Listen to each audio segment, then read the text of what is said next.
Здравствуйте, я Ирина Воловик. Недавно перебирала свои вырезки и нашла вот такую вырезочку из журнала ЗОЖ за 1999 год. Дочь забыла про кашель, а знакомая про псориаз. Поселенка из Карачаево-Черкесии просит дать совет, как вылечить от удушающего кашля девочку 4 лет. Я знаю очень хороший рецепт, думаю, он поможет многим читателям. Этот рецепт действительно великолепен, и он действительно помог очень-очень многим. Прошло уже почти 20 лет этой бумажки, и это ксерокопия. Видите, тогда на работе мы действительно многим отксерили этот рецепт, и он пользовался очень большим успехом. Этот рецепт помогал практически всем, причем даже от застарелого, лающего и удушающего какого угодно кашля. И я буду рада, если он кому-то тоже поможет. Я вскипятила молоко и наливаю в стакан.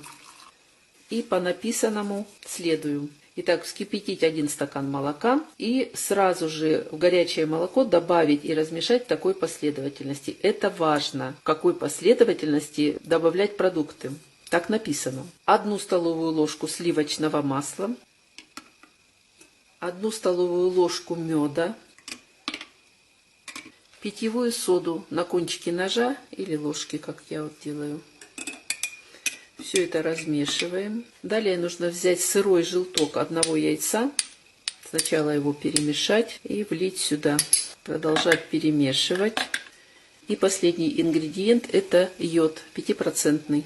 Его нужно взять 2-3 капли.